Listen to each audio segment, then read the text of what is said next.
Hello there, my name is Cassie and I am going to show you a snippet of what you can expect in a Year 1 lesson. This has been taken from Lesson 100. The letter C can represent the phoneme S when followed by the vowels E, I or Y. E, I and Y are only 3 letters in our alphabet. When the letter C is followed by any other letter, it still represents K. Here are 6 words where the letter C is followed by a vowel sound. A, E, I, O, U and the letter Y. Let's see how it changes the sound of the letter C. The first word is cat.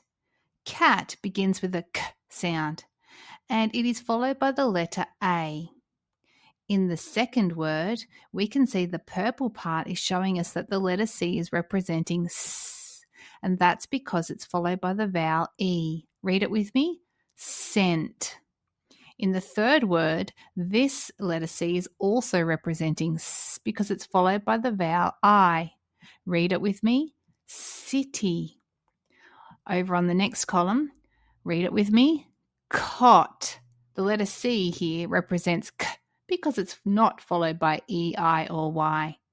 Underneath that, read the word cut.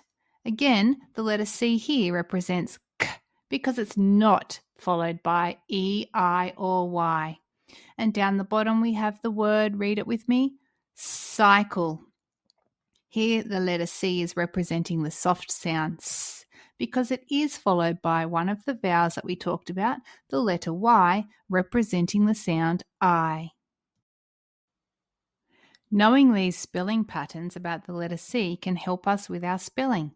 For example, if I want to write the word keep and I sound it out, K, E, P, and I use the letter C to represent the sound K, then it won't say keep, it will say seep because the letter C is followed by the letter E, making it a S sound.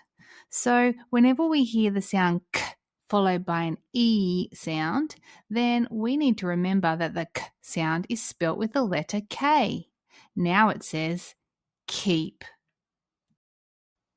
Here is another example. If I'm writing and I want to write kit, and I sound it out, K, I, T, I might think that K is the letter C. But when I've written it, I can see that the letter I is working with the letter C and changing the sound to S. So it actually says sit.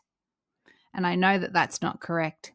I'll need to remember that when I hear the K sound followed by one of the vowels E, I or Y, then I spell it with the letter K. That's better. Now we can read it. Kit. The letter C only represents the S phoneme when it's followed by one of these vowels, E, I or Y. Otherwise, the letter C represents K.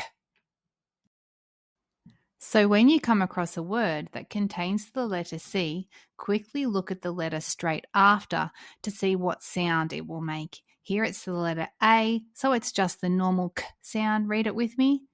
Can. If we look at the next letter after C, it's the letter O. It's not one of our vowels E, I or Y, so C will represent K. Let's read it together. Cold. The letter next to C in this word is the letter E. It's changing the letter C sound to S. Read the word out loud. Cell. Sometimes the letter C will be in the middle of the word. We can see here it's followed by the letter I, so it will be the soft sound S. And we can also see there's a split digraph at the end, making the letter I represent the long vowel I. Let's read this together. Excite. Check the letter that follows C and read the rest of these words on your own.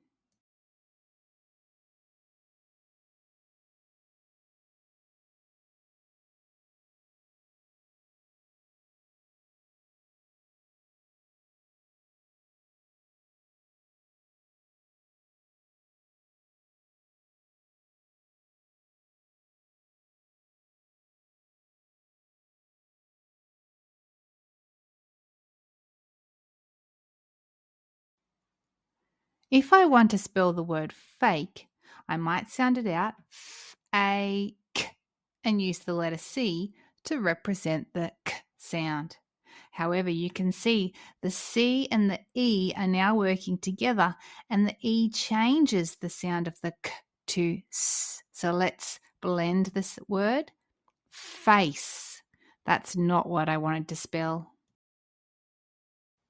So in a split digraph, we need to use the letter K to represent the sound k. Read the word with me. Fake. I want to spell Nike. N-I-K. If I accidentally use the letter C, we can see that the C and the E will work together to make the C say S.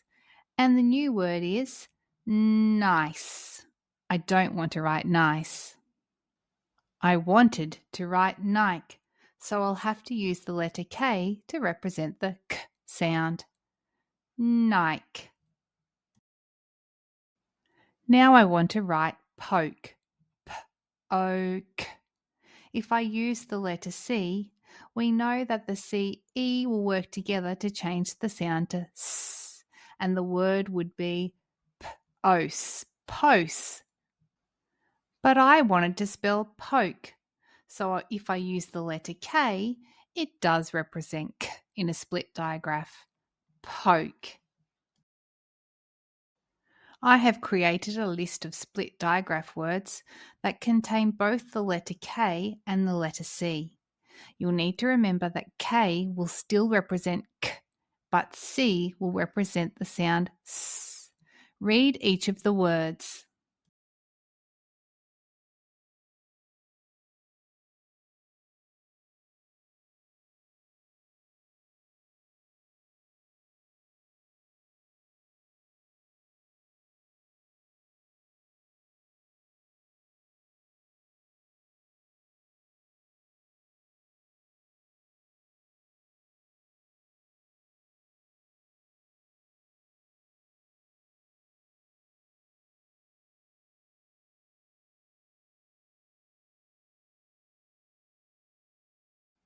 The letter C can represent the sound K and S, depending on the letter that follows it.